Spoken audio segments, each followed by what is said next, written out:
tous, je suis ravie de vous retrouver sur la FEP TV. Au programme de cette émission, une meilleure compréhension du risque cyber. En effet, longtemps l'apanage des CCI ou des ingénieurs. Aujourd'hui, c'est un sujet dont toutes les entreprises doivent se saisir. Et pour nous en parler, Julien Nossetti, bonjour. Bonjour. Vous êtes directeur de la chaire cybersécurité à la Rennes School of Business. Julien Nossetti, est-ce que les décideurs et managers sont sensibles à ces enjeux ? Alors, décideurs et managers ils sont sensibles à ce risque cyber, d'autant plus qu'on est encore dans un contexte pandémique où c'est un risque qui a été bien mesuré, qui est bien compris, qu'on a nos Je vous invite à approcher le micro vraiment très près de votre bouche, le coller comme moi. D'accord. Que c'est un risque cyber qui est bien plus appréhendé, bien plus compris aujourd'hui à la faveur de la pandémie, où nos modes de travail ont quand même largement basculé en ligne, avec des choix d'outils auxquels on était moins habitués auparavant. Et tout ça a posé des problèmes de sécurisation, bien évidemment. Et ça, aujourd'hui, les managers, ils sont bien évidemment confrontés de très très près. Donc ça, c'est quelque chose dont on ne connaît pas aujourd'hui toutes les conséquences. On mesure très bien qu'il y a un manque de recul aujourd'hui sur toute cette période. Et ce qui aide aussi évidemment les décideurs et les managers à bien comprendre cela, c'est aussi la période que nous vivons avec une augmentation des cyberattaques qui se produisent tous azimuts dans tous les secteurs. Et ça n'épargne aucune industrie, aucune entité aujourd'hui. Et j'imagine que ces cyberattaques ont dû augmenter face au télétravail et durant cette crise.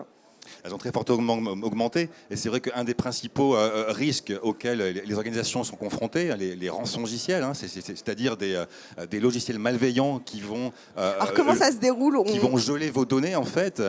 Et en fait, les assaillants, les pirates informatiques vont vous demander une rançon qui est généralement...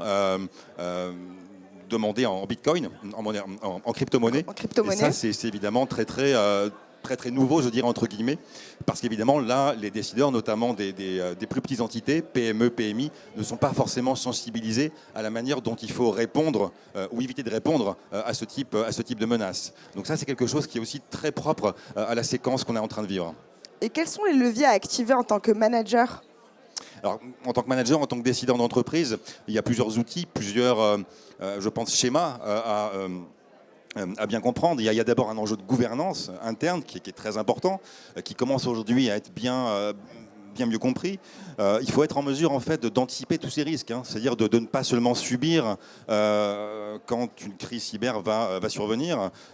Et du coup, y consacrer des moyens budgétaires aussi afférents. Et ça, c'est quelque chose qui, là aussi, commence à bien percoler, tous secteurs confondus.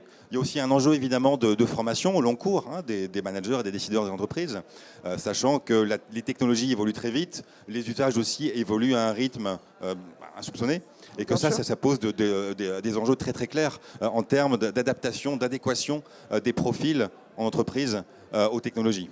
Parlez-nous de ces enjeux. Alors, ces enjeux aujourd'hui sont extrêmement variés. Et c'est vrai que moi, j'aime bien essayer de décloisonner cet enjeu cyber du seul enjeu technique, au fond. Parce qu'on a évidemment besoin de profils techniques, d'ingénieurs en quantité et de grande qualité. Et ça, en France, on en produit massivement chaque année, heureusement. Et en même temps, il faut aussi parvenir à hybrider des compétences. C'est-à-dire que le cyber, c'est aujourd'hui des juristes, des linguistes, des spécialistes en ressources humaines. Et j'insiste sur ce point. Aujourd'hui, quand on est expert ou décideur en RH, il faut aussi être en mesure de penser l'évolution des métiers. Et cette évolution des métiers, elle se fait largement aujourd'hui autour du numérique au sens large.